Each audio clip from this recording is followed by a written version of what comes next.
O assunto que está mais sendo debatido em São Paulo é a ocupação de imóveis. Infelizmente, essa questão veio à tona por conta de uma tragédia, que foi o desabamento do prédio no centro de São Paulo. Na arte, a ocupação já foi muito retratada e foi muito debatida. Vamos entender de que maneira isso já foi problematizado.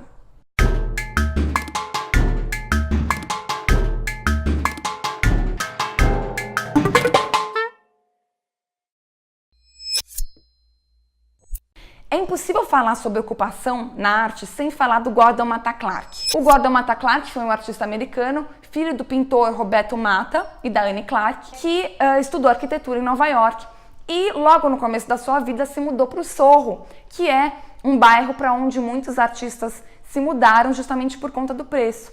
Ele era um bairro mais afastado, era um bairro de galpões, um bairro industrial, esquecido pela prefeitura, para onde os artistas foram e ali eles se encontravam e criaram uma própria dinâmica. O Matta Clark, ele fazia um trabalho que ele chamava de anarquitetura, que é anarquismo com arquitetura, então já dá para perceber o nível de loucura que eram os trabalhos. Ele literalmente fazia cortes ou fendas em casas, gigantescas casas.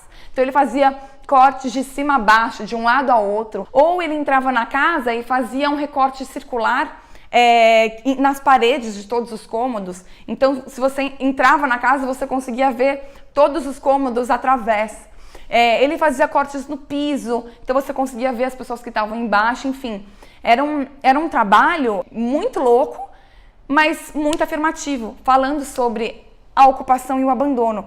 Porque essas casas eram casas sempre na periferia de Nova York, em bairros que não faziam parte da malha urbana formal. Essas casas, elas já estavam condenadas, elas seriam demolidas. Que ele pega essas casas e ele literalmente faz um gesto para trazer luz. Ele fazia fendas, entrava luz, então ele estava dando não só luz àquela casa, mas ele estava trazendo luz àquele espaço, aquela memória, as memórias das pessoas que passam por lá, quem frequentava, o que se fazia, qual era a dinâmica, coisa que ninguém estava dando valor. Então, o trabalho dele era um trabalho muito meticuloso, porque ele tinha que conseguir fazer esses gestos nessas casas sem que a casa desabasse.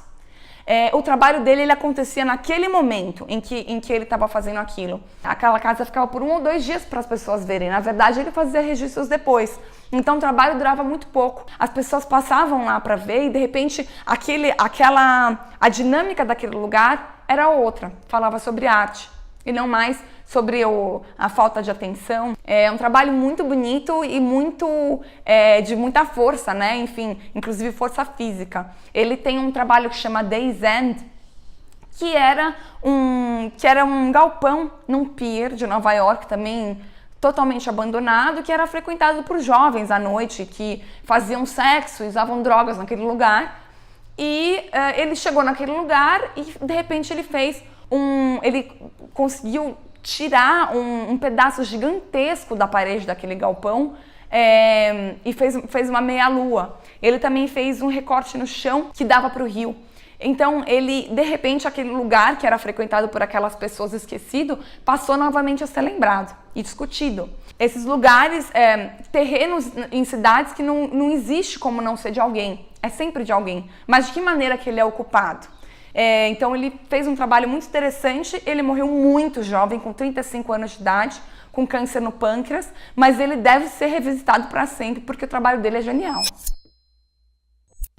Aqui em São Paulo já se fez uns trabalhos muito legais de um projeto que se chama Arte Cidade, que está sendo feito desde 1994, que artistas e arquitetos se juntavam para colocar à luz também a bairros, a locais como a Luz, o Viaduto do Chá e outros lugares da cidade, ou a Cinemateca, que antes era um matadouro, e que estavam também nessa questão. Elas não tinham sido revitalizadas ainda, eram espaços muito importantes e históricos e lindos da cidade, mas que ninguém estava dando valor.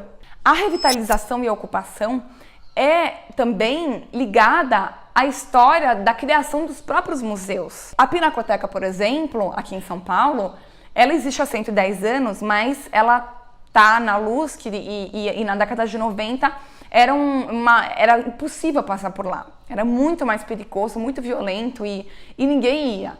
Então, na década de 90, entre 94 e 98, o Paulo Mendes da Rocha revitalizou a Pinacoteca e junto com um projeto maior, não só de arquitetura, aquele espaço, aquele bairro foi revitalizado, tanto que hoje é um dos museus mais frequentados no país. No Rio tem o Museu da Manhã e o Mar, por exemplo, que eles estão no Pier Mauá e eles vieram como um projeto de revitalização daquele espaço.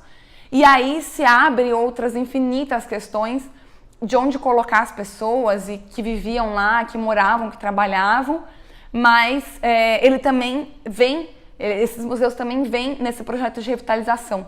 Fora do país, no Pompidou, por exemplo, Pompidou foi construído em Paris porque os centros de Paris não era frequentado, ninguém ia para lá.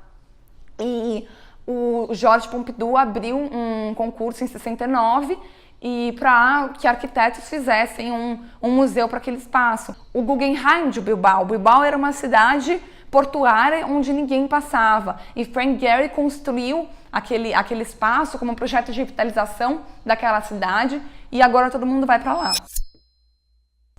Com tudo isso, dá pra gente entender de que maneira que a arte é totalmente ligada às questões políticas, sociais e econômicas. Ela não está separada da vida, né? Ela fala sobre a arte contemporânea, fala sobre as nossas questões de uma maneira muito contundente e colocando, debatendo e polemizando.